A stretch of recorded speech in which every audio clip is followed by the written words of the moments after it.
You're lying in bed. It is 11 p.m. Nothing is wrong. And then it happens. A memory surfaces from nowhere. Something you said in 7th grade. A joke that didn't land at a meeting 3 years ago. Your face goes hot in the dark. Alone. For an audience that isn't even there. Why does your brain do this? Why, out of millions of memories, does it keep replaying the ones that make you want to disappear? The real answer is far stranger than embarrassment. Your brain is not malfunctioning when this happens. It is running a program that is hundreds of thousands of years old. And that program was never designed to make you happy. It was designed to keep you alive. Here is the first thing to understand. Your brain does not file memories by how pleasant they were. It files them by how much they might matter later. A sunset you enjoyed gets filed and forgotten. A moment where you were laughed at, excluded, or judged gets filed differently. It gets tagged urgent. And urgent memories do not fade the way ordinary ones do.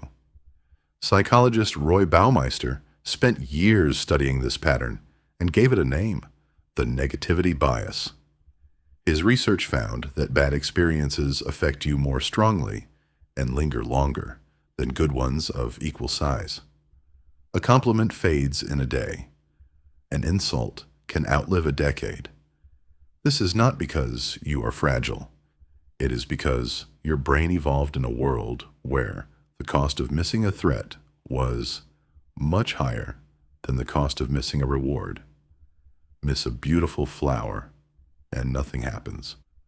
Miss a warning sign that your tribe is turning against you, and you could end up alone in a world with no hospitals, no locks on doors, no stores full of food.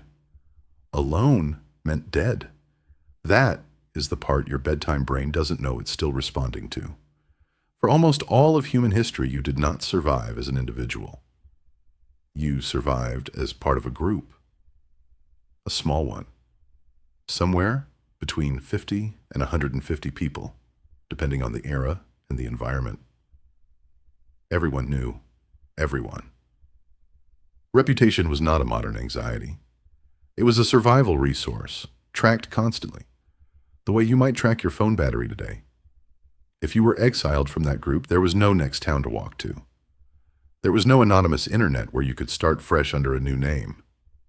There was the forest, the cold, and the predators. Neuroscientist Naomi Eisenberger ran a now famous study called Cyberball, where participants played a simple ball-tossing game with what they believed were two other real players. At some point, the game was rigged so the other players stopped throwing the ball to them. Left out. Watching the game continue without them. Brain scans showed something remarkable. The same regions that light up during physical pain, specifically the dorsal anterior cingulate cortex, activated during social exclusion. Not a metaphorical pain, not a figure of speech.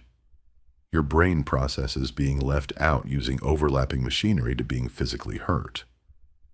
Being embarrassed in front of others isn't just uncomfortable to your brain. It reads, on some level, like an injury. So when you cringe at a memory from years ago, your brain isn't punishing you randomly. It is running a threat review.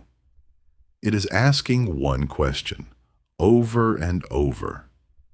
Did that moment damage my standing in the group? And because that question used to be a matter of life and death, your brain treats the answer as something worth replaying. Repeatedly. Sometimes for the rest of your life.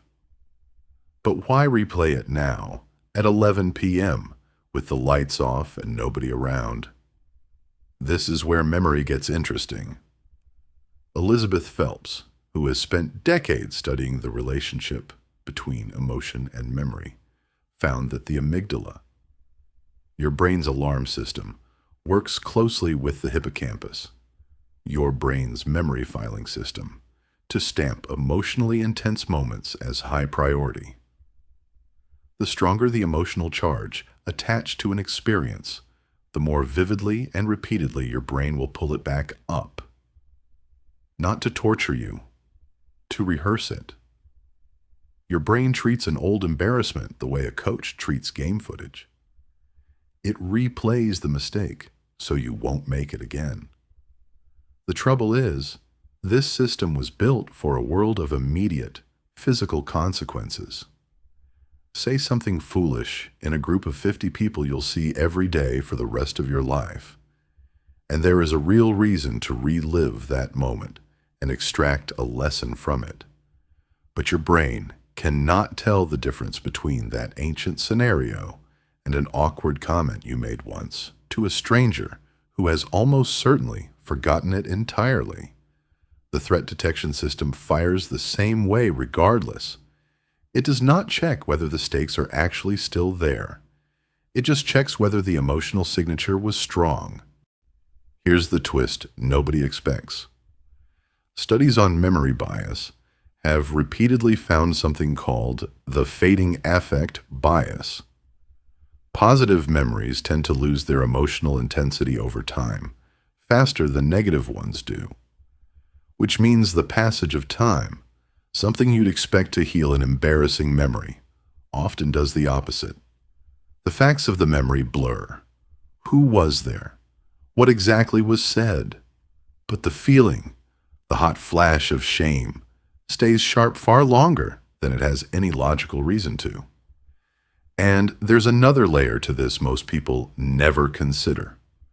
You are almost certainly the only person still thinking about it.